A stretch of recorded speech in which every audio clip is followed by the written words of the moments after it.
ठीक है, यहाँ पे जाएंगे।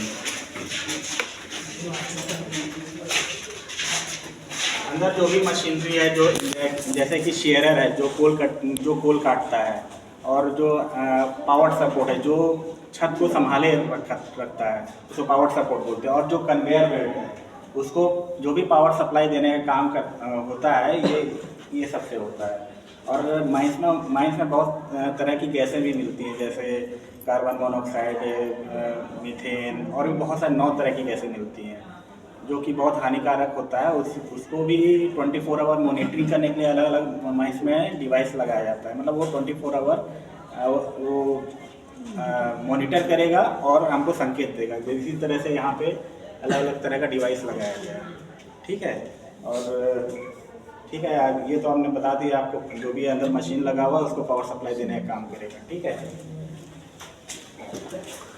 और जो अंदर पावर सपोर्ट होगा, जिसके नीचे जो भी वर्कर या फिर जो भी सुपरवाइजर जिसके नीचे रह करके सेफ्टली काम कर पाएगा, उसके लिए हाइड्रोलिक प्रेशर यहाँ पे प्रोवाइड किया जाता है कि उसको छत को थाम करके रखेगा, ये गिरने नहीं देगा। उसके लिए हाइड्रोलिक प्रेशर यहाँ से आपको मिलता है। ठीक है,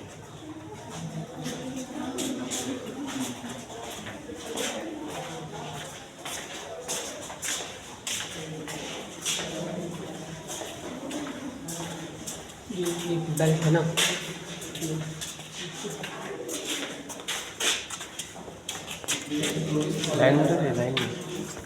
लाइन इलाका है पहना। हाईवॉल माइनिंग में बड़े बड़े फेस बनाए जाते हैं। यहीं पे मशीन अंडर ये हाईवॉल माइनिंग में बड़े बड़े फेस बनाए जाते हैं। जैसे कि ये जो फेस है, समझ लीजिए यहाँ से 1 किलोमीटर 2 किलोमीटर, मतलब जहाँ से हम नीचे उतरे, मतलब समझ लीजिए एक कुआं, शाफ्ट बोलते हैं, उससे नीचे उतरे 500-600 मीटर नीचे। इसके बाद एक लंबा लंबा फेस बनाया जाता है जो कि उस एरिया से लगभग 2 किलोमीटर 3 किलोमीटर माइन का बाउंड्री तक पहले उसको एक्सटेंड करेंगे एक दूसरे मशीन की मदद से, जो कि रोड हेडर होता है। पहले वो जो गैलरी है उसको ड्राइव कर लेता है। इसके बाद फिर इस मशीन को इंस्टॉल किया जाता है यहाँ पे एक सेक्शन काट करके, और इस मशीन को डिप्लॉय करने के बाद फिर जो भी वर्किंग है, जो कोयला काटने का जो भी काम है, वो ये मशीन करती है। इस मशीन में भी वाटर स्प्रिंकलर भी लगा होता है। मशीन कोयला काटते हुए जो डस्ट फॉर्म हो रहा है उसको, डस्ट को फिल्टर मतलब डस्ट को गिरा दे, उसके लिए इसमें स्प्रिंकलर भी लगा रहता है। ये कोयला काटती जाती है, जो भी कोयला होगा वो इस पे गिरेगा। इसको AFC बोलते हैं, आर्मड फेस कन्वेयर, मतलब एक तरह का चेन कन्वेयर है। इस पे ही गिरेगा, इसमें से जाएगा। यहाँ पे एक प्रेशर लगा होता है। मतलब अगर जो बोल्डर फॉर्म होगा, मतलब क्या होता है कि कोयला काटोगे तो बड़े बड़े बोल्डर्स फॉर्म होंगे, तो उसको भी 50 mm साइज में कन्वर्ट करके फिर उसको सरफेस तक पहुँचा दिया जाता है। और जो भी ऑपरेटर रहेगा फेस के इस तरफ पावर सपोर्ट के नीचे रह करके काम करेगा। ठीक है, इसका सबका कैपेसिटी है 240 टन, 6 लाख का कैपेसिटी है। मतलब इतना वो भार। अब क्या है कि क्या होगा, जैसे ही आप कोयला निकाल दिए तो क्या होगा, धीरे धीरे रूप सैग करने, मतलब वो धंसने लग जाएगा। धंसेगा तो फिर तो काम भी बंद हो जाएगा, तो आदमी कैसे काम करेगा। तो उसी को रूफ को सपोर्ट करते हुए इनको आगे बढ़ना रहता है। तो ये जहाँ तक होता है खनन, वहाँ तक ये लगा रहता है?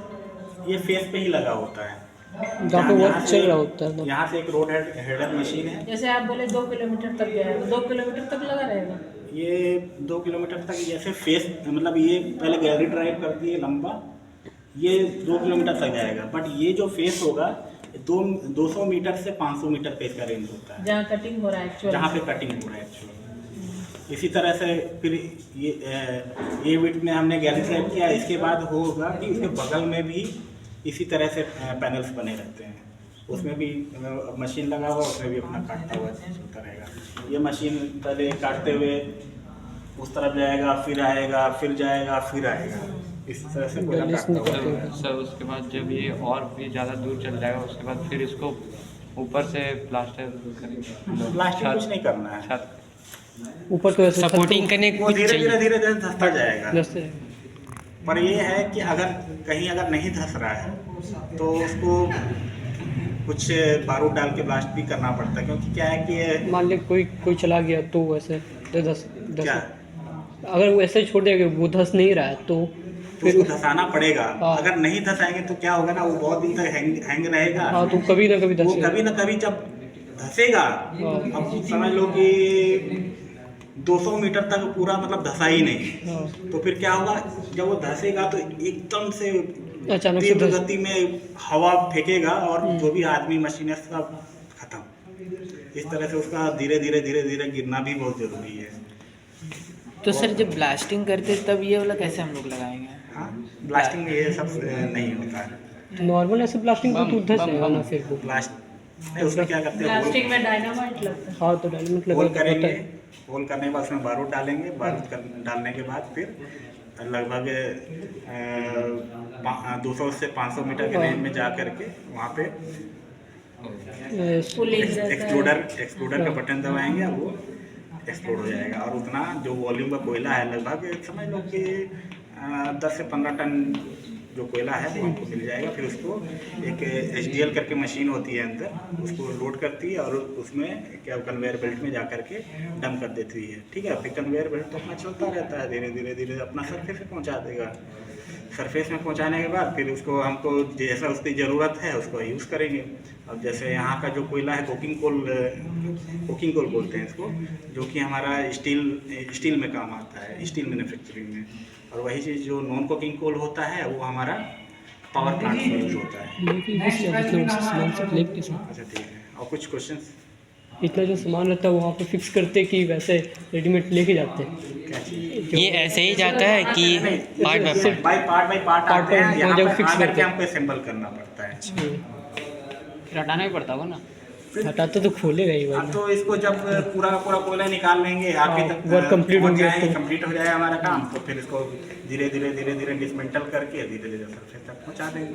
पूरा लोहा का ही यूज होता है। हाँ, हाँ मटेरियल जो यूज होता है इसमें क्या चीज़? लोहा का ही रहता है सारा ना, जैसे हाँ, सब लोहे का ही रहता है, पर जो उसका बीट्स लगा रहता है ना, वो टंगस्टन कार्बाइड का रहता है, मतलब हार्डेस्ट मटेरियल चाहिए। मटेरियल, जैसे डायमंड होता है ना, हाँ। हार्डेस्ट मेटल होता है, उसी तरीके से इसमें बीट्स जो लगे रहते हैं बहुत हार्ड होते हैं, जो कोल को कट करते हैं। चलो अच्छा चलो ठीक है। Thank you.